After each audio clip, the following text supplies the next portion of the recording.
Right. ఈ యొక్క సమయంలో మరొకసారి దేవుని వాక్యాన్ని మనము జ్ఞాపకము చేసుకుందాం.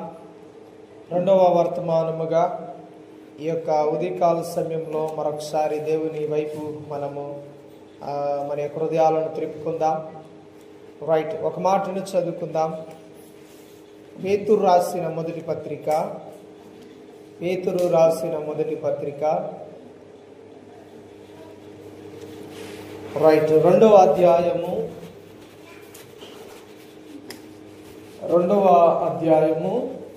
4వ వచనం నుండి 9వ వచనం వరకు చదువుకుందాం. మనుష్యుల చేత విసర్జింపబడినను దేవుని దృష్టికి ఏర్పరచబడినదియు అమూల్యమును సజీవమునైన రాయగు ప్రభునొద్దకు వచ్చిన వారై యేసు క్రీస్తు ద్వారా దేవునికి అనుకూలమునగు ఆత్మ సంబంధమైన బలులను అర్పించుటకు పరిశుద్ధ యాజకులుగా ఉండునట్లు మీరును సజీవమైన రాళ్ల వలె నుండి ఆత్మ సంబంధమైన మందిరముగా కట్టబడుచున్నారు. యాలయనగా ఇదిగో నేను ముఖ్యమును ఏర్పరచబడినదియు అమూల్యమునగు మూలరాతిని సియోనులో స్థాపించుచున్నాను. ఆయన యందు విశ్వాసముంచువాడు ఏమాత్రము సిగ్గుపడడు అనుమాట లేఖనమందు రాయబడి ఉన్నది. విశ్వసించుచున్న మీకు ఆయన అమూల్యమైన వాడు. విశ్వసింపని వానికైతే ఇల్లు కట్టువారు ఏ రాత్రిని నిషేధింతురో అదే మూలపు తలరాయను, మరియు అది అడ్డురాయు అడ్డుబండయు ఆయన. చాలండి, ప్రార్థన చేసుకుందాం.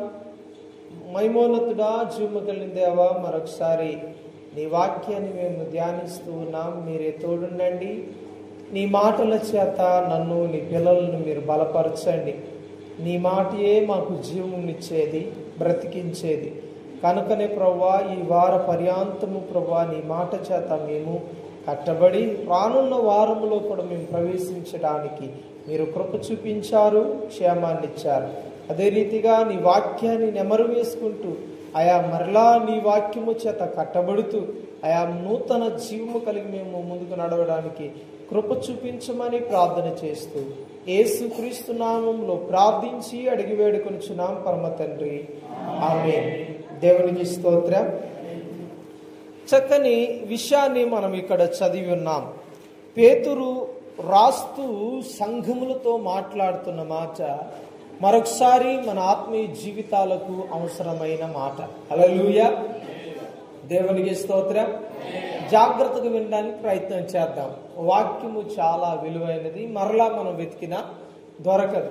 కాబట్టి ప్రియమైన దేవుని బిడ్డలారా, దేవుని యొక్క వాక్యం వైపు మనము చూడగలిగితే ఇదిగో ఆయన మాట్లాడుతున్న మాటను మరొకసారి మనము జాగ్రత్తగా గమనిద్దాం. మనుషుల చేత విసర్జింపబడిన దేవుని దృష్టికి ఏర్పరచబడినది అమూల్యమును సజీవమునైన రాయగు ప్రభు యొద్దకు వచ్చిన వారై, ఇంకొక మాట అంటున్నాడు, యేసు క్రీస్తు ద్వారా దేవునికి అనుకూలమగు ఆత్మ సంబంధమైన బలులు అర్పించుటకును పరిశుద్ధ యాజకులుగా ఉండునట్లు మీరు సజీవమైన రాళ్ల నుండి ఆత్మ సంబంధమైన మందిరముగా కట్టబడుచున్నారు. దేవునికి స్తోత్రం. ఈరోజు ఒక విషయాన్ని గుర్తు చేయడానికి ఆలోచన చేస్తూ ఉన్నాను. ఏంటి ఆ విషయం అంటే, ఆత్మ సంబంధమైన మందిరాలుగా మనము కట్టబడుచున్నాము అంటూ ఉన్నాడు. హల్లెలూయా. ఏ విధంగా అండి? ఆత్మ సంబంధమైన మందిరముగా అంటే ఇది లోకములో కనపడేది కాదు. ఒక బిల్డింగో, లేకపోతే ఒక రేకుల షెడ్డో, లేకపోతే ఒక ఏమంటారు దాన్ని, ఒక మంచి ఏసీ రూములు కలిగినదో, లేకపోతే ఒక మంచి డెకరేషన్ కలిగినదో కాదు. ఏది ఈ లోకంలో కనిపించేది కాదు. ఇది ఎలాంటిదంట? ఆత్మ సంబంధమైన మందిరముగా మనము కట్టబడుచున్నామన్నాడు. హల్లెలూయా. అందుకనే ఒక మాటను దేవుడు తెలియపరుస్తున్నాడు. ఏమని మాట్లాడుతున్నాడంటే, 2-3 నా నామమును ఎక్కడ కూడియుందురో వారి మధ్య నేను ఉంటానన్నాడు. అంటే కొంతమంది ఉద్దేశాలు ఏంటయ్యా అంటే, మందిరం ఉంటేనే యేసు ప్రభు ఉంటాడు, ఇంకొక మాట చర్చిలో అయితేనే యేసు ప్రభు ఉంటాడు, ఇంకేమైనా ఆలోచన చేస్తారంటే ఒక మంచి డెకరేషన్ కలిగిన ప్రతి స్థలంలో, అంటే మందిరముగా పిలువబడుతున్న ప్రతి స్థలంలో ఆయన ఉంటాడు అని ఆలోచన చేస్తా. కానీ ఇక్కడ అలాంటి దాని గురించి మాట్లాడట్లేదు, అలాంటి దానిని ఆయన ప్రస్తావించట్లేదు. ఏమని మాట్లాడుతున్నాడంటే, మనము ఆత్మ సంబంధమైన మందిరాలుగా కట్టబడుచున్నాము అన్నాడు. అయితే ఈరోజు ప్రియమైన దేవుని బిడ్డలారా, ఆత్మ సంబంధమైన మందిరాలుగా మనం కట్టబడుతున్నామా అనే విషయాన్ని ఒకసారి ప్రశ్నించుకోవాలి. అయితే మనము ఆత్మ సంబంధమైన మందిరాలుగా కట్టబడడానికి ఇక్కడ ఆయన మాట్లాడుతున్న మొట్టమొదటి మాట గమనిస్తే ఏమని మాట్లాడుతున్నాడంటే, ఇదిగో మీరు సజీవమైన రాళ్ల వలె ఉంటే. ఎలాగండి? సజీవమైన రాళ్ల నుండే ఏం చేయబడుతుంది అంటే, ఇదిగో ఆత్మ సంబంధమైన మందిరం కట్టబడుతుంది. ఈరోజు మన జీవితాలలో మనం ఎలాగున్నామో తెలుసా? సజీవమైన రాళ్లుగా మనం ఉన్నాం. అయితే మనం సజీవమైన రాళ్లుగా ఉండే మనం ఏం చేయబడుతున్నామంటే, దేవునికి చక్కని ఆత్మ సంబంధమైన మందిరంగా కట్టబడుతున్నాం. సజీవమైన రాళ్ళు అని మనల్ని పిలుస్తున్నాడు. ఈరోజు మనం సజీవమైన రాళ్ళమండి. అయితే మన ద్వారా దేవుడు ఆత్మ సంబంధమైన మందిరము కట్టుకోవాలని ఆశపడుతూ ఉన్నాడు. ఇంకొక మాట, మనము ఆత్మ సంబంధమైన మందిరముగా కట్టబడడానికే మనం ఈ లోకములో ఏర్పరచబడ్డాం. అందుకని ఇక్కడ ప్రియమైన దేవుని బిడ్డలారా ఏమంటున్నాడు? మనల్ని మొట్టమొదటిగా మీరు సజీవమైన రాళ్ళు అంటున్నాడు. ఇదిగో ఈ లోకములో కనపడేది, మన కంటికి కనపడే మందిరమేమో జీవము లేని రాళ్ల ద్వారా కట్టబడింది కదండి. ఏ వస్తువుకు జీవము లేదు, ఎందుకంటే ఇక్కడ నుండి కదలలేదు, అది మెదలదు కదండి. ఇసుక కదలదు, మెదలదు, మనం తీసుకుని వెళ్తే తప్ప. అదే రీతిగా మనం ఐరన్ ఉపయోగించాం, ఇది కూడా కదిలేది కాదు, మెదిలేది కాదు, అది సజీవమైనది కాదు, దానికి ప్రాణము లేదు. అయితే ఈరోజు మనము ప్రాణము కలిగిన సజీవమైన రాళ్ళు. అందుకని ఏమంటాం తెలుసా? మనమే దేవునికి ఆత్మ సంబంధమైన మందిరాలుగా కట్టబడాలా. హల్లెలూయా. ఒకసారి ఆలోచన చేయాలి, మనము ఆత్మ సంబంధమైన మందిరాలుగా కట్టబడుతున్నామా? అయితే ఆత్మ సంబంధమైన మందిరాలుగా మనం కట్టబడట్లేదు అన్నది నా ప్రశ్న. అర్థమవుతుందా? మందిరానికి వచ్చినంత మాత్రం మనము ఆత్మ సంబంధమైన మందిరాలుగా కట్టబడలేము. ఎందుకంటే మనలో లోపం ఉంటే ప్రియమైన దేవుని బిడ్డలారా ఆ మందిరముగా మనం కట్టబడలేము. ఇక్కడ అంటూ ఉన్నాడు చూడండి, కొన్ని విషయాలు తెలియపరుస్తున్నాడు. ఏమని మాట్లాడుతున్నాడు? మొట్టమొదటిగా సజీవమైన రాళ్ళు అంటూ ఉన్నాడు. రెండోదిగా ఇదిగో 6వ వచనములో ఉంది ఒక మాట, ఏమని తెలుసు? ఏర్పరచబడిన అమూల్యమైన ఇదిగో మూల రాయి అని మాట్లాడుతున్నాడు. మొట్టమొదటిగా ఏమన్నాడంటే అమూల్యమైన సజీవమైన రాళ్ళు అన్నాడు. రెండోదిగా ఏర్పరచబడిన రాయి అంటున్నాడు. ఇక్కడ ఇంకా మనం ముందుకు వెళ్తే ప్రియమైన దేవుని బిడ్డలారా, ఏర్పరచబడిన రాయి, ముందుకు వెళ్తే మూలపు తలరాయి అంటూ ఉన్నాడు. ఇంకా మనం ముందుకు వెళ్తే ఏమని మాట్లాడుతున్నాడు అంటే 7వ వచనంలో చివరి భాగంలో ఇదిగో అడ్డరాయి, అది అడ్డబండ అంటూ ఉన్నాడు. అంటే చూడండి, మనల్ని 4 విధాలుగా పోలుస్తున్నాడు. అయితే మనము 4 విధాలుగా మనము ఉంటేనే తప్ప మనము దేవునికి మందిరాలుగా మనం ఏర్పరచబడలేం, లేక కట్టబడలేం. అందుకనే చూడండి ప్రియమైన దేవుని బిడ్డలారా, ఇక్కడ అంటున్నాడు ఏర్పరచబడిన రాయిగా మనం ఉండాలి. అంటే ఎన్నుకోబడిన రాయి. ఇక్కడ కూడా మనము పునాది వేసేటప్పుడు కొన్ని రాళ్ళు వేసాం కదండి. ఏది పడితే అదేసామా అండి? ఏది పెడితే అదేశామా? వేయలేదండి. ఇదిగో ఏర్పరచబడిన వారు కొందరే, కానీ ఇదిగో పిలవబడిన వారు అనేకులు ఉన్నారు, ఏర్పరచబడిన వారు కొందరే అంటాడు. చాలా రాళ్ళు మనం తోలుకొచ్చాం, కానీ పునాదిలో వేయబడినవి ఏవో తెలుసా? మనం ఏర్పరచుకున్నవే కదండి. ఏవి ఎందుకు ఏర్పరచుకున్నామంటే కట్టడానికి వీలుగా ఏదుందో దాన్ని మాత్రం మనం ఏం చేసాం? ఉపయోగించాం. పెద్ద పెద్ద బండలు తెచ్చాం కదండి, ఆ బండలన్నీ అలాగే ఉన్నాయి కదండి. కొన్ని కుదరట్లేదేమో అని ఏం చేసామంటే వాటిని చక్కగా మనం ఏం చేసామంటే పగలుగొట్టి అనుకూలంగా మనం తయారు చేశాం. ఈరోజు కూడా దేవునికి మనము సజీవమైన రాళ్ళుగా ఉండి ఏర్పరచబడిన రాయిగా మనం ఉన్నామో లేదో ఒకసారి ప్రశ్నించుకోవాలి. అప్పుడే మనము సజీవమైన ఆత్మ సంబంధమైన మందిరాలుగా మనం కట్టబడతాం. అర్థమవుతుందా? ఎన్నో సంవత్సరాలుగా మనం మందిరానికి వస్తున్నాం, కానీ ఆత్మ సంబంధమైన మందిరాలుగా మనము మన కుటుంబం కట్టబడట్లేదు. దానికి కారణం ఏంటంటారు అంటే మన జీవితాలలో ఒక విషయాలు మనము గుర్తుపెట్టుకోవాలి. దేవునికి వ్యతిరేకమైనది ఏదో మన జీవితంలో దాగి ఉంది. దేవుడు ఇష్టము కానిది ఏదో మన జీవితంలో అలవాటో మాటో ఏదో ఒకటి మన జీవితంలో దాగుంది. కనుకనే ఈరోజు మనము ఆత్మ సంబంధమైన మందిరాలుగా కట్టబడట్లేదు. కనుకనే ఇక్కడ మాట్లాడుతున్న మాట ఒకటి, మూలకు తలరాయి అన్నాడు. మూలకు తలరాయిగా ఉండాలి అనేది దేవుని ఉద్దేశం. ఇదిగో లోకం ఒకప్పుడు మనల్ని విసర్జించింది, కానీ ఈరోజు మనల్ని ఒక మాదిరిగా తీసుకుంటుందంటే దేవుడే విసర్జించబడిన రాయిని దేవుడు ఏం చేశాడు తెలుసా? అర్హత కలిగిన ఇదిగో మూలపు తలరాయిగా తయారు చేశాడు. మూలానికి తలరాయిగా మనం నిలబెట్టాడు కదండి. అయినప్పటికీ మనం దేవుడు మనం తలరాయిగా ఉంచినప్పుడు ఈరోజు మనం ఏమవుతుందో తెలుసా? ఆత్మ సంబంధమైన మందిరాలుగా కట్టబడట్లేదు. మరీ దుఃఖం అండి, మరీ బాధకరమైనది, మరి మనకు శ్రమ తెచ్చిపెట్టేది ఏంటో తెలుసా? దేవుని మందిరము అనుకూలముగా కట్టబడడానికి మనం లేదు. ఆత్మ సంబంధమైన మందిరాలుగా మనం కట్టబడట్లేం. కారణం ఏంటంటే ఇదిగో సరిగ్గా కట్టబడుకోకుండా మనం సరిగ్గా వీలుగా మనం లేమేమో దేనికి? ఆత్మ సంబంధమైన మందిరముగా. అండి వింటున్నారా నా మాట? జాగ్రత్తగా ఆలోచన చేయండి. ఇంకొక మాట అన్నాడు, ఇదిగో మూలరాయి అన్నాడు. రెండోదిగా అడ్డరాయి, అడ్డబండ అంటూ ఉన్నాడు. చూడండి, ఈ రెండింటికి కూడా వ్యత్యాసం ఉంది. ఏ దేనిని పడితే దానికి మూలన వేయరు. మూలన వేసేది ఏంటి చెప్పండి అండి? కరెక్ట్గా కోణాలు సరిగ్గా ఉన్నదాన్ని ఏం చేస్తారు? మూల మీద వేస్తారు. ఎందుకు తెలుసా? అది బలాన్ని ఇవ్వాలి. ఎందుకు తెలుసా? ఆ మూలను వేసేది ఎలాంటిదో తెలుసా? మనకు చక్కని షేప్ కుదరాల, అంతేనండి అండి. కోణాలు రావాలంటే ఏం చేయాలండి? వారు చక్కగా వాటిని అమర్చాలంటే దానికి అమర్చగలిగిన అమిరే ఒక రాయి ఉండాలి కదండి. ఏది పడితే అది వేయరు. సగం సగం ఇరిగిపోయిందో సగం సగం ముక్కైన దాన్నో వేయరు. ఈరోజు యేసు ప్రభు కూడా ఆత్మ సంబంధమైన మందిరంగా కట్టబడ్డానికి నిన్ను నన్ను కూడా నీ అలవాట్లు, నా అలవాట్లు, నీ విధి విధానాన్ని, నీ ప్రవర్తనను, నీ మాట తీరు అన్నిటిని పరిశీలన చేస్తున్నాడు.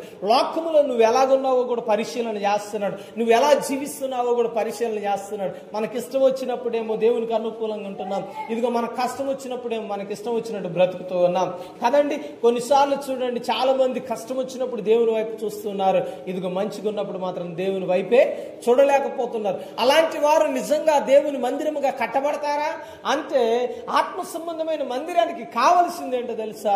ఇదిగో ప్రియమైన దేవుని బిడ్డలారా, ఇక్కడ అంటున్నాడు, మీరు ఆత్మ సంబంధమైన మందిరాలుగా కట్టబడాలా. దేవునికి స్తోత్రం. కనుకనే ఇక్కడ అంటున్నాడు, మొదటిగా దేవుని యొద్దకు మనము సజీవమైన రాళ్ళగా రావాలి, సజీవమైన రాళ్ళగా మనం ఉండాలి. అందుకనే దేవుడు ఈరోజు మనతో మాట్లాడుతూ ఉన్నాడు, సజీవమైన రాళ్ల వలె మనం ఉండాలి. అదే దేవునికి అవసరం. అందుకనే మనల్ని ఏమన్నాడంటే సజీవమైన రాళ్ళగా మనం ఎన్నుకున్నాడు. బ్రతికి ఉన్న రాళ్లను మనం. అందుకనే ఎందుకో తెలుసా? ఇదిగో ఒక్కొక్క రాయి పేరిస్తేనే అదేమవుతుంది? మందిరం అవుతుంది. అలాగే ఇదిగో అనేకులుగా సమకూర్చబడితేనే ఈ స్థలములో ఆత్మ సంబంధమైన మందిరము కట్టబడుతుంది. హల్లెలూయా. ఏ ఒక్కరు కూడా వ్యతిరేకంగా ఉన్నా, ఏ ఒక్కరు కూడా అనుకూలంగా లేకపోతే మందిరము కట్టబడదు. అంతేనండి. లేదు, నేను ఈ గోడ పక్కన ఉండను, మధ్యలోనే ఉంటానంటే కుదిరిద్దా? రాయి మందిరం అయిద్దా? అండి, ఇంట్లో ఎట్టబడితే అట్ట కడుతున్నారు, మందిరంలో ఎందుకు కుదరదు? ఎట్టబడుతుంది, నేను ఇక్కడ కూర్చుంటా, నన్ను ఇక్కడే వేసి కట్టేయండి అంటే కుదిరిద్దా? ఏమండి, స్టేజ్కి ఎదురుగానో తలుపుకి ఎదురుగానో ఉంటాను నేను, అక్కడ ఉండను, ఆ పక్కన ఎవడు ఉంటాడు, నేను మధ్యలోనే ఉంటానని ఒకవేళ రాయంటే ఉంచుతారు దాన్ని? ఏం చేస్తారు? ఒత్తు ముత్యాలంపాడు చెరువులోనూ ముత్యాలంపాడు వాగులోనూ వేసేసి వస్తావు కదా. ఎందుకని? అది అనుకూలంగా లేదు. కానీ మనము కూడా దేవునికి అనుకూలమైన రాళ్ళగా కట్టబడే రీతిగా మనం ఉండాలి. దేవుడు కోరుకునేది అదే. అందుకని ఇక్కడ అంటున్న మాట ఏంటంటే, ఇదిగో ప్రియమైన దేవుని బిడ్డలారా, నీ జీవితంలో దేవుడు నిన్ను అనుకూలపరచడానికి ఇష్టపడుతూ ఉన్నాడు. మరి నీవు దేవునికి అనుకూలంగా మార్చబడతావా? దేవుని మీద నిలబడతావా? చూడండి, ఒక విషయాన్ని గుర్తు చేస్తున్నాడు. చూడండి, యెషయా గ్రంథము 28వ అధ్యాయము 16వ వచనంలో ఒక మాటను తెలియపరుస్తూ ఉన్నాడు. 28:16 వచనం. ప్రభువగు యెహోవా ఇలాగు సెలవిచ్చుచున్నాడు, సియోనులో పునాదిగా రాతిని వేసిన వాడను నేనే, అది పరిశోధింపబడిన రాయి, అమూల్యమైన తలరాయి, బహుస్థిరమైన పునాది అయిన మూలరాయి అయి ఉన్నది, విశ్వసించువాడు కలవరపడడు. చూడండి, దేవుడు ఒక మాట మాట్లాడుతున్నాడు. ఏమన్నాడంటే, ఇదిగో సియోనుకు పునాది వేసిన వాడను, ఏమన్నాడండి? పునాదిగా రాతిని వేసిన వాడను నేనే. చూడండి, ఈరోజు ఇక్కడ నీవు ఆత్మ సంబంధమైన మందిరముగా కట్టబడ్డానికి వచ్చావంటే దానికి పునాదిగా నిన్ను తీసుకొని వచ్చిన వాడు ఎవరంట? చెప్పాలా? ఎవరు తీసుకొచ్చారండి? మాట్లాడట్లేదు, వాక్యం చెప్తుంది. పునాదిగా వేయడానికి తీసుకొని వచ్చిన వాడను నేనే అన్నాడు. దేవునికి స్తోత్రం. అదే అన్నాడా? విన్నారా ఈ వాక్యాన్ని చదివేటప్పుడు? మరి మాట్లాడట్లేదు. జాగ్రత్తగా వినాలి, జాగ్రత్తగా. ఏమన్నాడంటే, సియోనును కట్టడానికి పునాది వేసిన వాడెవరంట? దేవుడే. ఆ పునాదిగా, సియోనులో పునాదిగా వేయడానికి ఎవరిని తీసుకొచ్చాడంటే నిన్ను, నన్ను. ఎందుకంటే మనము సజీవమైన రాళ్లను, శవముగా ఉన్న రాళ్లను, చలనము లేని రాళ్లను తీసుకొని రాలే. దేవుడు అన్న మాట ఏంటంటే, సజీవమైన రాళ్ళే ఏమయ్యాయంటే ఇదిగో ఆత్మ సంబంధమైన మందిరాలుగా కట్టబడుతున్నాయి అన్నాడు. అలాంటప్పుడు ఆయన మనల్ని ఏం చేశాడంటే, ఇదిగో సియోనుకు తీసుకుని వచ్చాడు. దేవునికి స్తోత్రం. ఎక్కడికి తీసుకొచ్చాడండి? సియోనుకు తీసుకుని వచ్చాడు. కొన్నిసార్లు మనం సియోనుకు వచ్చినా సరే మనం ఉపయోగపడట్లేదు. చూడండి, మన మందిరం కట్టడానికి చాలా రాళ్ళు తీసుకొచ్చాం, కానీ చాలా వాటిని మూలను పడేశాం. సంఘంలో కూడా ఉంటారు, వస్తారు కానీ ఉపయోగపడరు. ఏమండి, ఉంటారు కానీ చెప్పబడరు. ఎవరి పేరు చెప్పుకుంటారు తెలుసా? మా అయ్యగారు, లేకపోతే మా సంఘం అండి అయ్యగారు అని చెప్పుకోవడానికి, లేకపోతే వాళ్ళు మేము మా సంఘమేనండి అని చెప్పుకోవడానికి తప్ప దేవుడు చెప్పడు. ఏమని? ఇతడే సజీవమైన రాయి, ఇదిగో సియోనును పునాది వేయడానికి తీసుకొని కట్టబడ్డానికి తీసుకొని వచ్చిన వాడు అని చెప్పబడ్డానికి దేవుడు ఇష్టపడ్డాడు. కారణం ఏంటో తెలుసా? మన జీవితంలో మనము అనుకూలంగా లేము. ఎలా లేవు? సజీవమైన రాళ్ళు కావాలని తీసుకొని వచ్చాడు, కానీ మనము సియోనులో పునాది వేయడానికి, ఆత్మ సంబంధమైన మందిరముగా కట్టబడ్డానికి మనం ఉపయోగపడట్లేదు. నా బాధ అదే. ఎందుకు తెలుసా?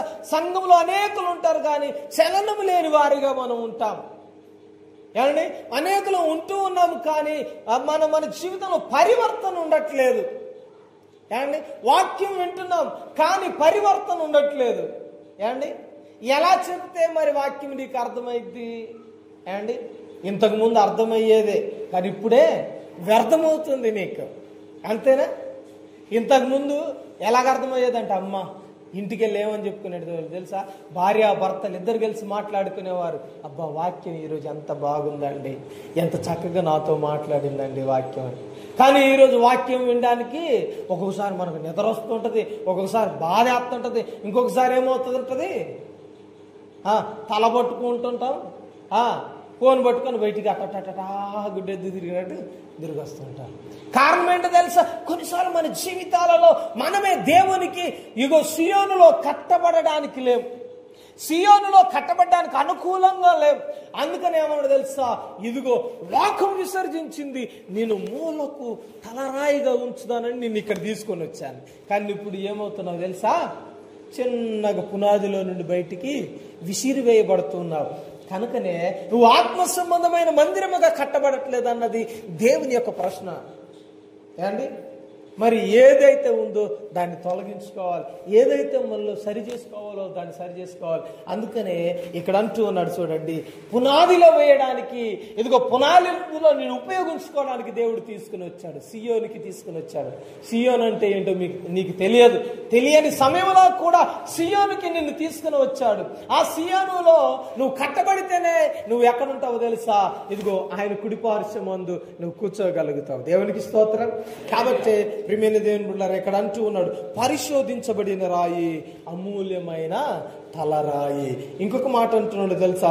బహుస్థిరమైన పునాది అయిన మూలమైన రాయి.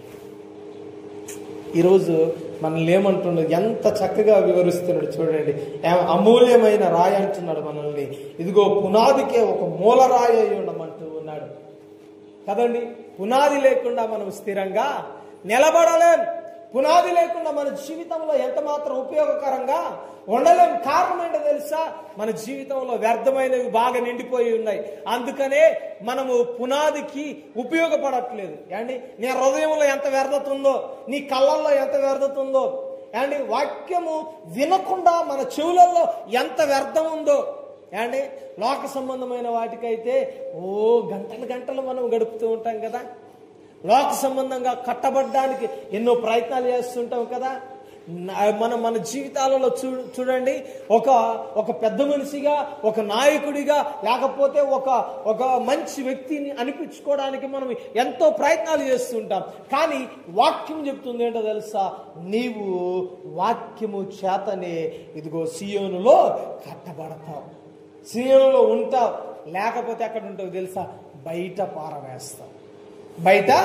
పారవేస్తాడు. కాబట్టి ఎంతకాలం ఇలాగా వాక్యం విన్నా దానిని మనసులో పెట్టక, వాక్యం విన్నా సరే దానిని పట్టించుకోక, కొన్నిసార్లు అనిపిస్తుంది నీ పరిస్థితి ఏమైపోద్దో అని. ఏమండి, కొన్నిసార్లు అనిపిస్తూ ఉంటుంది, ఏమండి మందిరంలో ఇంత నిర్లక్ష్యంగా ఉన్నాడు రేపొద్దున ప్రభు ఎదుట నిలబడగలరు అంటారా? కొంతమంది చాలా డిగ్నిటీగా చెప్తారు, నేనేంటో నాకు తెలుసు అండి, నా విశ్వాసం ఏంటో నాకు తెలుసు, అయ్యగారు చెప్పినంత మాత్రాన నేను పరలోకం వెళ్ళకపోను అంటే. దేవుడు చూస్తున్నాడు కదా, మందిరంలో నువ్వు కూర్చున్నప్పుడు, నువ్వు వింటూ ఉన్నప్పుడు, నువ్వు ప్రవర్తించేటప్పుడు, నువ్వు ప్రార్థించేటప్పుడు ఎలాగుంటున్నావో దేవుడు చూస్తున్నాడు కదా. ఒకవేళ ఇగో సేవకుడు చూడకపోవచ్చాము, ఎందుకని? సేవకుడికి నీకు లాగే రెండే కళ్ళు. ఏమండి, సేవకుడికి నీకు లాగే రెండే కళ్ళు కదా. నువ్వేం చేస్తున్నావో నీ మనసులో ఏముందో చూడలేకపోవచ్చు, కానీ దేవుడు మాత్రం ఏం చేస్తున్నాడు? నిన్ను చూస్తున్నాడు. ఇంకొక మాట చెప్తూ ఉన్నాడు, నీ అంతరంగాన్ని చూస్తూ ఉన్నాడు. నువ్వు సియోనుకు కట్టబడడానికి ఉపయోగపడతావా, బయట వేయబడతావా అన్నది మాత్రం దేవునికి తెలుసు. కానీ ఈరోజు దేవుడు కోరుకునేది ఏంటో తెలుసా? కూర్చున్న ప్రతి వాడు కూడా సియోనులో ఇదిగో పునాదిగా వేయబడాలన్నది దేవుని ఉద్దేశము, పునాదిగా ఉపయోగపడాలన్నది దేవుని ఉద్దేశము. కాబట్టి ఈరోజు మన జీవితాలలో చూడండి, వాక్యాన్ని నిర్లక్ష్యపరచొద్దండి. ఒక మాట, ఈరోజు వాక్యము దొరికినప్పుడే నీ హృదయంలో భద్రపరచుకోవడానికి ప్రయత్నం చేయి. ఇదిగో నీ హృదయంలో దాచుకోవడానికి ప్రయాసపడు. అందుకని చూడండి, మరొక విషయాన్ని మనము ముందుకు చూస్తూ ఉన్నట్లయితే, మనము ఇదిగో మనల్ని ఏమంటున్నాడంటే మూలకు తలరాయి అంటున్నాడు. దానికి కారణం ఏంటో ఒక విషయాన్ని తెలియపరుస్తూ ఉన్నాడు. చూడండి, మత్తయి సువార్త 7వ అధ్యాయము 24వ వచనాన్ని చదువుకుందాం. మత్తయి సువార్త 7వ అధ్యాయము. కాబట్టి ఈ నా మాటలు విని వాటి చొప్పున చేయు ప్రతివాడును బండ మీద తన ఇల్లు కట్టుకొనిన బుద్ధిమంతుని పోలి యుండును. ఈరోజు మనం ఎలా ఉండాలంట? క్రీస్తు అనే బండ మీద కట్టబడి మనము బుద్ధిమంతుని పోలి ఉండాలి. అందుకనే వాక్యము చెప్తుంది, ఇదిగో దీపముండగానే ఇల్లు చక్కబెట్టుకో. బ్రతికున్న అప్పుడే, వాక్యం వినిపించబడుతున్నప్పుడే మన జీవితాన్ని ఏం చేయాలి? తిరిగి కట్టుకోవాలా. ఏమండి, నిజంగా అండి బాధ అనిపిస్తుంది కొన్నిసార్లు ఆలోచన చేస్తున్నప్పుడు. మీరు చేసే ఆ క్రియలు కొన్నిసార్లు అర్థం తెలిసినప్పుడు, విశ్వాసులు పడిపోయారని విన్నప్పుడల్లా నాకు బాధ అనిపిస్తూ ఉంటుంది. ఏంటో తెలుసా? వాక్యాన్ని వింటున్నారు, ఏమైపోతుంది వాక్యము ముందు ఉంచబడింది, ఎందుకు లెక్క చేయట్లేదు? వాక్యం వింటూ ఉన్నారు కానీ ఎందుకని అర్థం చేసుకోలేకపోతున్నారని నాకు అనిపిస్తూ ఉంటుంది. ఈరోజు మన ఆత్మీయ జీవితాల్లో ఒకసారి మనం పరీక్షించుకోవాలా. దేవుడు మనల్ని ఎక్కడ కట్టుకోమన్నాడంటే తన బండ మీద కట్టుకోమన్నాడు. ఆ బండ మీద కట్టుకుంటే మీరు స్థిరంగా నిలబడతారని. బండ అనేది ఏంటంటే క్రీస్తుకు సాదృశ్యము. బండ అనేది ఏంటంటే ఇదిగో ప్రియమైన దేవుని బిడ్డలారా, వాక్యానికి సాదృశ్యము. బండ అనేది ఏంటంటే ప్రార్థనకు సాదృశ్యము. కాబట్టి మనము ఎక్కడ కట్టుకోవాలంటే క్రీస్తు మీద కట్టుకోవాలా, రెండోదిగా వాక్యం మీద కట్టుకోవాలా, మూడోదిగా ప్రార్థనలో కట్టుకోవాలా. అప్పుడు మన కుటుంబం ఎలాగుంటుందో తెలుసా? ఎలాంటి వరద వచ్చినా, ఎలాంటి శోధన వచ్చినా, ఎలాంటి బలహీనత వచ్చినా పడిపోకుండా ఉంటుందండి. మనకు అర్థం కావట్లేదు. ఎందుకో తెలుసా? నిర్లక్ష్యపరుస్తూ ఉన్నాం, వాక్యాన్ని నిర్లక్ష్యపరుస్తున్నాం. అందుకని ఈరోజు మీరు సజీవమైన రాళ్ళు అని దేవుడు మనం తెలియపరుస్తున్నాడు. మనం అర్థం చేసుకుంటే మనం సజీవమైన రాళ్ళుగా ఉండి ఏం చేయబడతాం తెలుసా? సియోనులో మందిరముగా కట్టబడతాం. ఆ సియోను మందిరముగా మనం కట్టబడగలిగితే దేవుడు మన జీవితాన్ని ఏం చేస్తాడు తెలుసా? ఒక ఉన్నతమైన ఘనతలోనికి తీసుకుని వెళ్తాడు. దేవునికి స్తోత్రం. ఒక మాట చెప్తున్నాను, జాగ్రత్తగా వినండి. ఇన్ని సంవత్సరాలుగా నేను మందిరానికి వస్తున్నాను, నాకు కలిగిన మేలు ఏంటంటే ఇంతవరకు నాకేం కలగలేదు. ఆశీర్వదించబడేవాడు ఆశీర్వదించబడుతున్నాడు కానీ నేను మాత్రం ఆశీర్వదించబడట్లేదంటే ఒక మాట చెప్తాను, జాగ్రత్తగా వినండి. నీలో ఉన్న చిన్న అవిధేయత అయినా, నీలో ఉన్న చిన్న నిర్లక్ష్యమైన ఏం చేస్తుంది తెలుసా? నిన్ను ఎదగకోకుండా చేస్తుంది. నువ్వు అభివృద్ధి కాకుండా నిన్ను అడ్డుకుంటుంది. నీవు బాగుపడుకోకుండా అడ్డుకుంటుంది. ఏమండి, మనం దాన్ని అసలు లెక్కలోనికి తీసుకోలేదు కదా ఇంతకాలం. దాన్ని అసలు లెక్కలోనికే తీసుకొని రాలే. ఏమండి, ఎప్పుడన్నా ఆలోచన చేశారా? ఇంటికి వెళ్ళి ఇప్పుడు ఆలోచన చేశారా నాలో ఏ లోపం ఉందో? అందుకనే నా కుటుంబంలో ఇన్ని బాధలు, నా బిడ్డల్లో ఇన్ని బాధలు, నాకు ఇంత అనారోగ్య పరిస్థితి, నాకు ఇంత బలహీనత, ఇన్ని శ్రమలు, ఇన్ని అవమానాలు ఎందుకో అని ఒక్కసారి పరీక్షించుకోగలిగితే ఒక సేవకుడు నీకు చెప్పనవసరం లేదు. ఇదిగో వాక్యమే నీకేం చెప్తుంది తెలుసా? నిన్ను ప్రశ్నించేలాగా చేస్తుంది.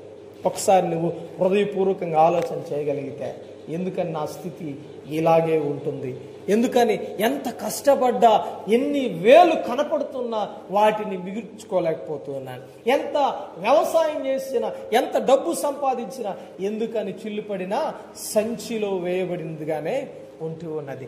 దానికి కారణం ఏంటి? నా అభివృద్ధికి అడ్డుగోడ ఏంటిది అనేది ఒకసారి ఆలోచన చేస్తే ఈరోజు మనము ఇదిగో అక్కడ ఉంది ఒక మాట, నువ్వు బండ మీద కట్టబడలేదు, బండ మీద నువ్వు కట్టుకోవడానికి ఇష్టపడట్లేదు.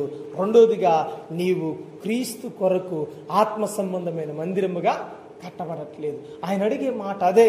ఏంటో తెలుసా? మీరు సజీవమైన రాళ్ళయ్యా, మీరేం చేయబడాలి తెలుసా?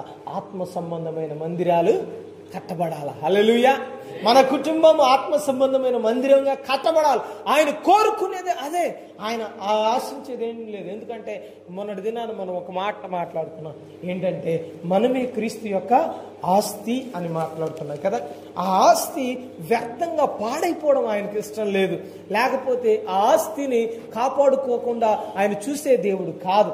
కానీ మన అవిధేయతను బట్టే, మన అయిష్టాన్ని బట్టే దేవుడు మన వైపు చూడట్లేదేమో, మనల్ని ఉపయోగించుకోవడానికి కొంత ఆలోచన చేస్తున్నాడేమో. కొంతమంది చూడండి ఎంత చక్కని వాక్యం చెప్పగలరండి, ఎంత చక్కగా సంఘాన్ని నడిపించగలరు.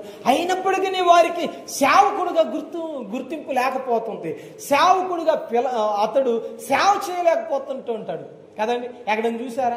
ఎన్నో సంవత్సరాలుగా మందిరంలో నేను వాక్యం కూడా చెప్తానండి అంటాడు కానీ సంఘ సేవకుడిగా పిలవబడడు, చేయబడడు. కారణం ఏంటంటే తన జీవితంలో ఏదో ఒక లోపం. ఏమండి, ఏదో ఒక లోపం. ఇంకొక మాట చెప్పాలంటే అవకాశాలు రావట్లేదు సేవకుడిగా చేయబడ్డానికి. అసలు దేవుడు అనుమతించట్లేదు. దానికి కారణం ఏంటంటే లోపాలు ఉన్నాయండి చాలా. నాకంటే గొప్ప వాక్యాలు చెప్పేటోళ్ళు ఉన్నారు ఏమండి. నేను వెళ్ళాను ఒక సిటీకి, వెళ్తే ప్రియమైన దేవుని బిడ్డలారా ఆ పట్టణంలో చక్కని వాక్యం చెప్తున్నారండి. ఎంత చక్కని వాక్యం తెలుసా? అసలు ప్రజలందరూ ఆకర్షింపబడే అంత గొప్ప వాక్య చాతుర్యం కలిగిన వ్యక్తి. ఎంత చక్కగా వాక్యం చెప్తున్నాడంటే, ఇదిగో నేను అయితే మొట్టమొదటి ఏమనుకున్నాను తెలుసా? ఇతడు ఒక 10-15 సంఘాలు కట్టిన సేవకుడేమో అనుకున్నాను. చివరిగా అందరినీ ఇదిగో ఆకర్షించేలాగా మాట్లాడిన వ్యక్తితో వెళ్ళి మాట్లాడుతుంటే, అయ్యా ఇంకా నన్ను దేవుడు సేవకు పిలవలేదు, జస్ట్ వాక్యాన్ని బోధించేవాడిగానే ఉన్నాను, జస్ట్ వాక్యాన్ని బోధిస్తున్నాను అంతే. కారణం ఏంటో తెలుసా? అర్హత లేదు. ఎందుకు అర్హత లేదు? మరి వాక్యాన్ని బోధించగలుగుతున్నాడు కదా, బోధిస్తే మందిరం మొదలు పెట్టేయచ్చు కదా. లేదు, ఎంతో గొప్ప గొప్ప దైవజనులలోనే మందిరాలు కట్టబడాలి వారు ఉన్నారు, మందిరాలు లేకుండా ఉన్నారు. కారణం ఏంటంటే ప్రియమైన దేవుని బిడ్డలారా, దేవుడు వారికి అనుమతి ఇవ్వలేదు, వారిని అంగీకరించలేదు. దేవుడు వారిని ఇదిగో ఒక ఆత్మ సంబంధమైన మందిరము కట్టడానికి అనుమతించలేదు. తానైతే కట్టబడుతున్నాడు కానీ ఇతరులని కట్టలేకపోతున్నాడు. దానికి కారణం ఏంటంటే దేవుడు అనుమతించలేదంటే లోపము దాగి ఉంది. ఇదిగో నీలో ఏముంది? లోపాలు ఉంటే సరి చేసుకోవడం ప్రయత్నం చేద్దాం. ఒక మాట ఉంది లోకంలో తెలుసా? మనిషికి ఒక మాట చెప్తారట, మీరే చెప్పండి, నేను చెప్పను. మన అయ్యగారు ఎంత మాట అన్నాడు నన్ను ఏమండి. మనిషికి ఒక మాట చాలంట. అంటే మనం వినగలిగిన వారం అయితే, వింటున్నారా? జాగ్రత్తగా వినాలి.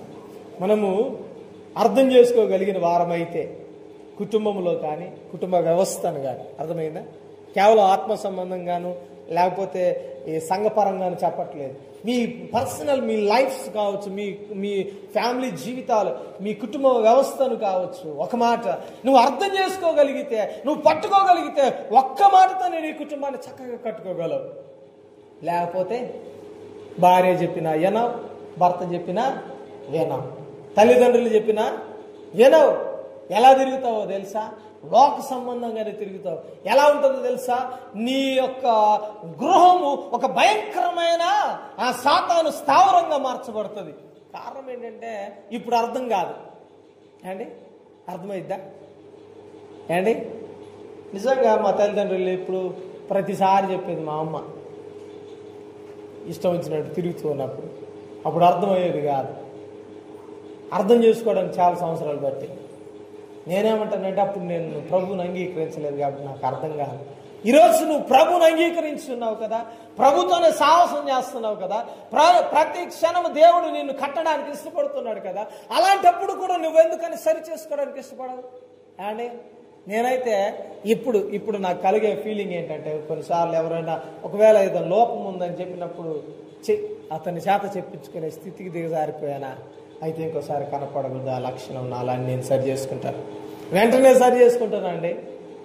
ఒకవేళ వారి ముందు ఏదైనా ఒకవేళ చెప్పొచ్చావులే అన్నా సరే, నా మనసులో ఒక మాట ఉంటుంది తెలుసా? ఇంకోసారి అతని చేత ఈ మాట అనిపించుకోవడానికి నేను అస్సలు తెగించను, ఆ రీతిగా నేను జీవించను అని నన్ను నేను సరి చేసుకోవడం ప్రయత్నం చేస్తాను.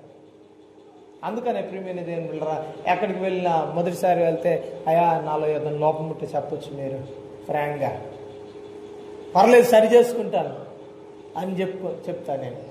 నా స్నేహితులతో అయితే అడుగుతాను నేను, అయ్యా నాలో ఏదైనా లోపం ఉంటే సరి చేయడానికి నువ్వు ఏదైనా చెప్పొచ్చు, పర్లేదు మొదటిసారి మీ దగ్గరికి వచ్చాను కదా, ఏదైనా మీలో ఒకవేళ మీకు అని కనిపించిందా నాలో ఏదైనా, అయితే మీలో మనసులో దాచిపెట్టుకోకుండా నన్ను సరి చేయడానికి ప్రయత్నం చేయండి. కానీ ఈరోజు మనం అలా కట్టబడడానికి ఇష్టపడుతున్నామా? అయ్యగారు చెప్పినా పట్టించుకో, అమ్మగారు చెప్పినా పట్టించుకో, కానీ వాక్యం గద్దించినా అబ్బే దులుపుకొని పోవడం మనకు బాగా అలవాటు. ఏమంటే మీరు ఎప్పుడైనా దులుపుకునే స్వభావం కలిగిన దాన్ని ఎప్పుడైనా చూసారా? ఏం దులుపుకుంటుంది చెప్పండి, గట్టి చెప్పు. ఏం దులుపుకుంటుంది? కుక్కలు. అంటే మనం ఎవరో మందిరంలో వస్తే జాడిచ్చి కొడతాం, ఏమని పడ్డట్టే మరి గుమ్మం కూడా దాటనివ్వం. ఏమండి? హల్లెలూయా.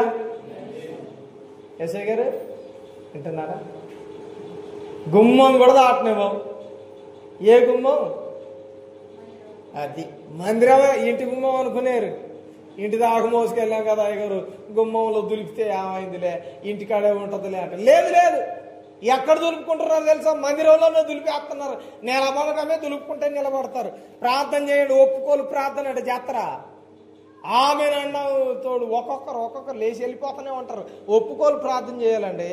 వాక్యాన్ని ఒప్పుకొని, వాక్యాన్ని అర్థం చేసుకొని, ఎక్కడే నేనయ్యా తప్పిపోయాను, గడిచిన నెలలో, గడిచిన వారంలో, గడిచిన దినాన తప్పిపోయానని సరి చేసుకొని, ఎక్కడే మనం సరయి మన జీవితంలో ఇదిగో లోక పాపమును మోసుకొని పోయి గొర్రె పిల్లకు మన యొక్క భారాన్నంతటిని, మన పాపాన్నంతటిని ఇక్కడ విడిచిపెట్టి ఆయన చెప్పిన వాక్యాన్ని మనం ఏం చేయాలి తెలుసా? మన యొక్క హృదయంలో భద్రపరుచుకొని, సరి చేసుకొని, ఈరోజు ఏ లోపం మన జీవితంలో దాగుందో దానిని సరి చేసుకొని ఇక్కడ నుండి వెళ్ళాలి. హల్లెలూయా. దేవునికి స్తోత్రం. విన్నారా నా మాట? వాక్యాన్ని మనం దులుపుకునే స్వభావం మానుకోవాలి మనం. ఏమండి? చెప్పావులే పెద్ద వాక్యం, ఇక నువ్వే చెప్పావా? టీవీలో బొచ్చడు మంది చెప్తున్నారు, నువ్వు కాకపోతే నీలాంటి వాళ్ళని బొచ్చడు మందిని చూసినా అంటారు. ఏమండి? అదే మీరు చెప్పకపోయినా అదే జరుగుతుంది లోకంలో. స్థానిక సేవకుడు మాట ఎవడంట, మరి మీరు ఎలాంటి వారో చెప్పాలా? ఎలాంటి వారో? స్థానిక సేవకుడి మాట భలే వినసంపుకుంటుంది, మార్చుకోవడానికి ఉండదు. ఏమండి? గట్టిగా ఒక దెబ్బ కొట్టిండు అనుకో, ఇక మళ్ళీ రెండో రోజు కనపడు. కాబట్టి నేను ఒక మాట అంటాను, జాగ్రత్తగా. వాక్యం మనల్ని సరిచేసుకోవడానికే మనతో మాట్లాడుతుంది. అందుకని ఇక్కడ అంటున్న మాట చూడండి, మీరు బండ మీద కట్టబడాలా. దేవుని కోరిక ఏంటంటే మనం బండ మీద కట్టాలండి. మన కుటుంబాన్ని బండ మీద కట్టాలా. ఇదిగో నేను అందుకని కుటుంబాలను సరిచేయడానికి మాట్లాడుతూ ఉంటాను. మీ కుటుంబాన్ని సరి చేసుకోండి. ఏదైనా లోపం ఉందా అన్నలో కానీ అక్కలో కానీ, ఏదైనా ఒకవేళ బలహీనత ఉందా, కుటుంబం సరిగ్గా నడవడానికి ఏదైనా లోపం ఉందా, మనలో సరి చేసుకుందాం. కానీ భార్యాభర్తలుగా చేయబడింది ఎందుకో తెలుసా? ఒకరినొకరు సరి చేసుకోవడానికి, డామినేట్ చేసుకోవడానికి కాదు. ఏమండి? కుటుంబంగా కట్టబడింది ఎందుకో తెలుసా? అర్థమైందా నా మాట? మీరు ఇద్దరు కలిసి చక్కగా కట్టాలని. ఒక్కరుంటే కట్టలేరు. ఏమండి? ఒక్కరుంటే కట్టగలరా? ఏమండి? ఒక మాట చెప్తాను. నేను అమ్మగారిని వదిలిపెట్టి ఒకవేళ మొగరాలు గుప్పి వచ్చాను అనుకో, నేనేం వండుకోను. ఎందుకని? తినకపోయినా వెళ్ళిపోద్ది. ఏమండి? ఇంటికాడ కూడా నేను అలాగుంటే ఏం చేస్తుంది? అక్కడే నేను ఏం తేవట్లేదు, కూరగాయలు ఏం వండట్లేదు, ఎక్కడ నేను ఎందుకు తెస్తానని ఒకవేళ సత్తుపల్లి వెళ్ళి నేను అన్నాను అనుకో, ఆమె ఏం చేస్తుంది చెప్పండి? చీపురు బట్టి కొట్టి మరి బయటికి కడుతుంది నాకు. అంతేనా? మనం కూడా కొన్నిసార్లు కుటుంబంలో ఇంగిత జ్ఞానం లేదండి మనకి. మన కుటుంబంలో ఎలా కట్టాలో మనకు అర్థం కావట్లేదు. ఎందుకు అర్థం కావట్లేదో తెలుసా? మనము ఇక్కడ బండ మీద కట్టుకోవట్లే, కుటుంబాన్ని బండ మీద కట్టుకోవట్లే. ఎక్కడ కట్టుకుంటున్నా? చూద్దాంలే, అయ్యవలూరు మినోరుగా. అంతేనా? ఎవరున్నారు? అమ్మా నాన్నలు ఉన్నారుగా, అత్తమామలు ఉన్నారుగా, ఇంకా బంధుబలగం బోలెడు ఉంది. కానీ మా వాళ్ళు అమెరికాలో ఉన్నారు, మా వాళ్ళు ఆస్ట్రేలియాలో ఉన్నారు, పంపిస్తారులే ఎప్పుడంటే అప్పుడు. ఏమండి? ఇవన్నీ ఎంతకాలం నడుస్తుంది అంటారు? గట్టికేతనం, బాధపడమని గట్టికి చెప్తే బాధపడదు. నీ అమ్మ నాన్నలు బ్రతుకున్నంత వరకే, అత్తమామలు బ్రతుకున్నంత వరకే. ఇంకొక మాట చెప్తాను, జాగ్రత్తగా వినాలి. ఇదిగో నిన్ను పోషించేవారు ఉన్నంత వరకే. కానీ నిన్ను నీవు పోషించుకోవడం అనేది, నిన్ను నీవు కట్టుకోవడం అనేది, ఇదిగో అది శాశ్వత కాలం నువ్వు బ్రతుకున్నంత వరకు ఏం చేస్తుంది తెలుసా? నిన్ను నీవు ఒక ఘనతలోనికి నడిపిస్తుంది. దేవునికి స్తోత్రం. నీ కాళ్ళ మీద నువ్వు నిలబడి నువ్వు బండ మీద కట్టుకోగలిగితే నిన్నేమంటుందో తెలుసా? వాక్యం చెప్తుంది, అద్భుతమైన మాట మాట్లాడుతుంది. ఏంటో తెలుసా? ఇదిగో బండ మీద ఎవరంట? ప్రతి వాడును బండ మీద తన ఇల్లు కట్టుకొను బుద్ధిమంతుని పోలి ఉండును. దేవునికి స్తోత్రం. ఏమంటదంటే నిన్ను అప్పుడు అంటది బుద్ధిమంతుడు అని. ఒకవేళ నీ ఇష్టానుసారంగా నువ్వు జీవిస్తూ నువ్వు ఒకవేళ పెళ్ళాం చేత పోషించబడుతున్నట్లయితే అర్థమైందా? నువ్వు ఒకవేళ తల్లిదండ్రుల చేత పోషించబడుతూ ఇదిగో లోకానుసారంగా ఇష్టం వచ్చినట్టు తిరుగుతుంటే నేనేమంటాను తెలుసా? బుద్ధిహీనుడు అంటుంది. ఇంకొక మాట చెప్తాను, జాగ్రత్తగా ఉన్నాడు. శాతగానోడు వీడు అంటాడు. ఏమండి, బాధ కలుగుతుంది కదా ఈ మాటకి. ఏమండి, 16-18 సంవత్సరాలు నీడితే ఫారెన్లో తల్లిదండ్రుల దగ్గర ఉండడానికి లేదు తెలుసా? మనం 30 ఏళ్ళు వచ్చినా వాళ్ళ సంఖ పట్టుకొని ఆ జోలిలో కూర్చొని జోగులాడా. ఏమండి, నాకు అర్థమవుతుందండి మన జీవితాలు ఎలాగుంటున్నాయో. నాకు అర్థమవుతుంది. ఏమండి, ఈడికే తిండి పెట్టడం ఎక్కువ అంటే ఈడు అంతలోనే పెళ్లి చేసుకుంటాడు. పెళ్లి చేసుకున్నాడు రెండో సంవత్సరం కల్లా చెప్పాల ఇంకొకటి వస్తాడు తోక, ఇంకొకటి వస్తుంది 3వ సంవత్సరం కల్లా. రాదా? బాధ కలిగించవచ్చు, మనకి బాధ కలిగించవచ్చు. బండ మీద మనం కట్టుకోకపోతే, మనము ఇదిగో బుద్ధిమంతుని పోలి ఉండకపోతే మన ఇల్లు దోచుకొనబడుతుంది. అర్థమైందా? మనము నాశనంలోనికి నడిపించబడతాం. కాబట్టి క్రీస్తు అనే బండ మీదలో, వాక్యం అనే బండ మీదలో, అదే రీతిగా ఇదిగో ప్రార్థన అనే బండ మీద మనం కట్టుకోగలిగితే మన ఇంటిని చక్కగా కట్టుకోగలం. దేవునికి స్తోత్రం. ఒక వాక్యం సిద్ధపడ్డానండి. ఒక ఇంటి దగ్గర గృహకూడికి రమ్మంటే సిద్ధపడ్డాను, కానీ ఆ టైంలోనే క్యాన్సిల్ అయిపోయింది. ఆ యొక్క కూడిక క్యాన్సిల్ అయిపోయింది. ఏమని రాసుకున్నానంటే నేను ఒక మాట రాసుకున్నానండి. జ్ఞానవంతురాలు, ఇక్కడ వాక్యంలో ఉంది కదా, ఆ మాటను పైన రాసుకున్నాను. ఏమంటే తెలుసా? ఇదిగో జ్ఞానవంతురాలు తన ఇల్లు కట్టుకొనును అని రాశాను. కట్టుకొనును అని రాసి, ప్రియమైన దేవుని బిడ్డలారా, ఎవరు కట్టుకుంటారు అని చూస్తే చాలా మంది తన సొంత జ్ఞానము చేత కట్టుకోవడానికి ప్రయత్నం చేసిన వారు ఉన్నారు. అయితే చూడండి, బైబిల్ గ్రంథంలో అలా రాసిన వారు ఒక 4-5 అలా కట్టుకున్న వారు ఒక 4-5 చూసినప్పుడు చివరిలో వారి ప్రయత్నాలన్నీ, వారి పనులన్నీ ఏమైపోయాయంటే నాశనానికి నడిపించాయండి. అర్థమైందా? అంటే వాళ్ళు దేవుని జ్ఞానముతో కట్టుకోవాలి. ఎలా కట్టుకున్నారంటే ఇదిగో ఇలాగే వాళ్ళకి ఇష్టం వచ్చినప్పుడు, వాళ్ళకి బుద్ధి కలిగినప్పుడు, వాళ్ళకి ఇష్టం వచ్చిన మార్గంలో కట్టుకున్నారు. అందుకనే ఈరోజు అలా మనం కట్టుకోవడానికి వీలేదు. బండ మీద కట్టుకోవాలి. ఇసుక మీద కట్టారు, మేడలు కట్టారు, కూలిపోయాయి కదా. అందుకనే చివరిగా మరొక మాట మనం గమనిస్తూ ఉన్నట్లయితే చూడండి, అదే మత్తయి సువార్త 22వ అధ్యాయము ఒక మాట, చాలా విలువైన మాట మాట్లాడుతున్నాడు. చూడండి ఏమని మాట్లాడుతున్నాడంటే గమనిద్దాం. 22వ అధ్యాయము 21వ అధ్యాయం, క్షమించాలి, 21వ అధ్యాయము 44వ వచనాన్ని చదువుకుందాం.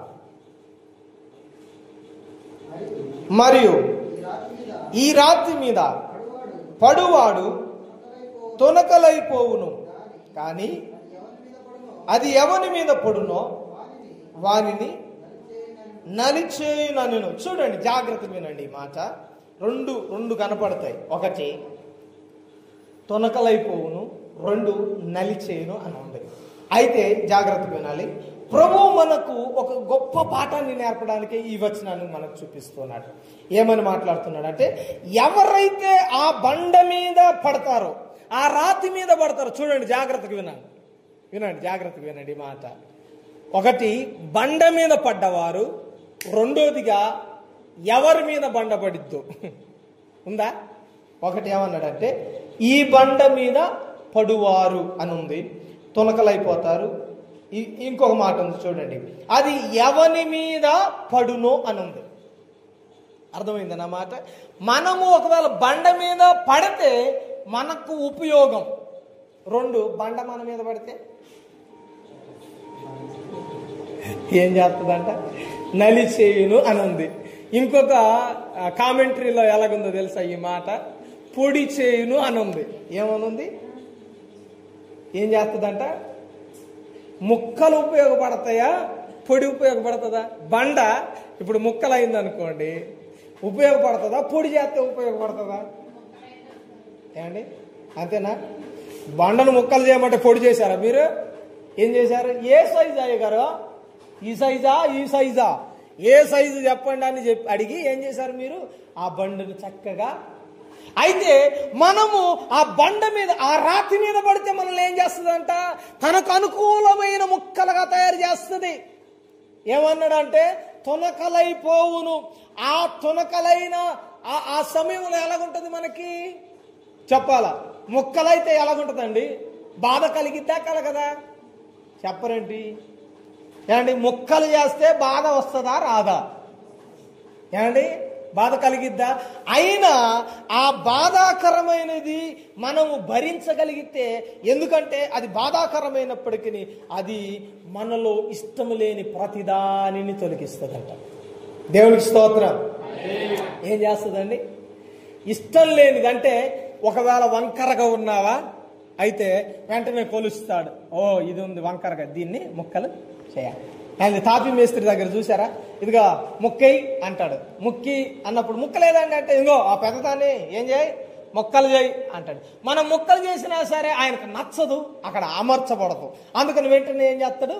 ఇక్కడ పడతాడు కదా, ఆ కోణాలన్నీ చెక్కేస్తాడు కదండి. ఏం చేస్తాడు? చెక్కి సరిగ్గా దాన్ని కట్టడానికి పేరుస్తాడు కదండి. ఇప్పుడు అమ్మో నన్ను కొట్టద్దు, నన్ను ముక్కలు చేయొద్దని ఒకవేళ ఇటక అన్నదనుకో, ఏం చేస్తాడు? అలాగన్నదాన్ని. కొన్ని ఉంటాయండో మొండి, మనలాగే మాలాగు మొండి ఉంటాయి. ఎలాంటి తెలుసా? పలుగుతో కొట్టినా అది పగలదా. వామ్ము ఇది ఎంత గట్టిగా ఉంది, ఇదొద్దు అని ఏం చేస్తారు? బయట పారేస్తారు. బయట పారేసి ఏదైతే అనుకూలంగా షేప్ మార్చబడ్డానికి ఇష్టపడుతుందో అలాంటప్పుడు నొప్పే కలిగిద్ది, దానికి బాధే కలిగిద్ది. అయినప్పటికీ ఏం చేయబడాలి తెలుసా? మనం భరించగలిగితే దేవుడు ఆత్మ సంబంధమైన మందిరంగా మనల్ని కడతాడు. దేవునికి స్తోత్రం. అంతేగాని ఈ అయ్యగారు మళ్ళా కెచ్చనో ఏమీ బాధ కలిగేసానో అన్నోళ్ళంతా ఇప్పుడు ఎక్కడ ఉన్నారు తెలుసా? చెదిరిపోయిన పొట్టు ఏం చేస్తుంటది? గాల్లో ఎటు గాలి వస్తాటు ఊగుతా ఉంటుంది. అది దేనికి ఉపయోగపడదు. ఆఖరికి అది ఎక్కడ వేయబడుతుంది అంటే అగ్నిలో వేయబడుతుందని రాయబడి ఉంది. ఎక్కడ? అగ్నిలో వేయబడుతుంది. అప్పుడు దానివల్ల ఉపయోగం ఏమీ కూడా లేదు, కాలిపోతుంది, అది ఉపయోగపడదు. ఈరోజు మనము కూడా క్రీస్తు అనే బండ మీద పడాలా? పడితే మనల్ని ఏం చేస్తాడు తెలుసా? చక్కగా అమర్చగలిగిన ముక్కలుగా తునకలుగా చేసి మనల్ని ఆత్మ సంబంధమైన మందిరంగా కడతాడు. ఒకవేళ లేదు అన్నాం అనుకో, అదే వచ్చి మీద పడుతుంది. అప్పుడు ఎవడు ఆపలేడు. అయ్యగారు కొంచెం సాయం చేయవా అన్న రాడు. అర్థమైందా? అయ్యగారు కొంచెం మీరు సపోర్ట్ మాట్లాడితే చాలు, నేను బతికి బయటగా పడతా అంటారు కదా. అలాంటి సమయం కూడా ఉండదు. ఎందుకు తెలుసా? పడినప్పుడు అది పొడైపోద్దంట. పొడవడం అంటే ఇక నరకంలో పడ్డప్పుడు ధనవంతుడు అయ్యా అబ్రహామా ఆ లాజర్ను పంపు కొంచెం అన్న ఉపయోగం ఏమి లేదు. చిటికెన వేలుతో ముంచి ఆ నీళ్లు నా నాలుకలో వెయ్యమని చెప్పు అన్నాడు. అందుకనే ఆ పొడయ్యే పరిస్థితులు మనకు రానివ్వకూడదు. నాశనం అవుతాం, దేనికి ఉపయోగపడం. కాబట్టి ప్రియమైన దేవుని బిడ్డలారా, ఒక్క విషయాన్ని మనము పరిశీలన చేసుకోవాలి. ఏంటో తెలుసా? దేవుడు మాట్లాడుతున్నాడు, క్రీస్తు అనే బండ మీద మనం పడగలిగితే ఆయన అంటున్నాడు, ఆ రాతి మీద ఎవరైతే పడునో వాడు ఏం చేయబడతాడు తెలుసా? తునకలైపోతాడు. ఆ తునకలు ఏం చేయబడతాయి తెలుసా? ఆత్మ సంబంధమైన మందిరాలుగా కట్టబడతాయి. దేవునికి స్తోత్రం. మరి ఇలా కట్టడానికి ఇష్టపడగలిగితే మనకు కొంత బాధ కలిగిద్దండి. మందిరంలో కొంత దెబ్బలు తగులుతాయి, కొంత అవమానాలు కలుగుతాయి, కొంత నష్టం కలిగితే మన జీవితంలో. అలాంటప్పుడు కూడా మనం కొంత ఓర్చుకోగలిగితే ఏమన్నాడంటే, ముందు బాధ కలగొచ్చు కానీ తరువాత నీకేం చేయబడదు తెలుసా? మేలు, కీడుకు మించిన మేలు నీకు కలిగింది. దేవునికి స్తోత్రం. ఎంతైతే అనుభవించావో కీడు, దానికంటే రెండంతలుగా దేవుడు ఏం చేస్తాడు తెలుసా? నీకు అనుగ్రహిస్తాడు. చూడండి, అందుకని ప్రియమైన దేవుని బిడ్డలారా, ఒక చిన్న విషయాన్ని చెప్పి నేను ముగించడానికి ప్రయత్నం చేస్తాను. చాలా రాళ్ళు కట్టబడ్డాయి బైబిల్ గ్రంథంలో. ఉదాహరణ గమనిస్తే కేవలం దేవుడు ఇదిగో వీరు వద్దు అన్న ప్రజల్లో కూడా నుండి కూడా దేవుడు ఏం చేశాడంటే వారిని వాడుకున్నాడు. సజీవమైన రాళ్ళగా వాళ్ళని తీసుకొని ఏం చేశాడు తెలుసా, ఆత్మ సంబంధమైన మందిరాలుగా కట్టుకున్నాడు. దేవునికి స్తోత్రం. దీన్ని బట్టి మనము కూడా యోగ్యులమే. అందుకని చూడండి, అన్య జనాంగము నుండి కొంతమందిని ఇదిగో సజీవమైన రాళ్ళుగా తీసుకున్నాడు దేవుడు. వారిని కూడా తీసుకున్నాడు. చూడండి, ఈ మాటలు చెప్పి నేను ముగించడానికి ప్రయత్నం చేస్తాను. చూడండి, ఆ అన్యులలో బండ మీద కట్టబడిన వారు అనేకులు ఉన్నారు సజీవమైన రాళ్ళుగా. ఎవరంటే మనందరికీ తెలుసు, రాహాబు ఒక వేశ్య అండి. అయినా సరే ఆత్మ సంబంధమైన మందిరముగా కట్టడానికి ఒక వేశ్యను కూడా ఎన్నుకున్నాడు దేవుడు. దేవునికి స్తోత్రం. ఏమండి, అర్థమైందా? వేశ్య తన జీవితం ఎలాగా దేవునిలో కట్టబడిందంటే చెప్పగానే లోబడింది. దేవునికి స్తోత్రం. చెప్పగానే దేవుని ప్రజలకు సహాయం చేసింది. అడగగానే దేవుని సహాయాన్ని కోరుకుంది.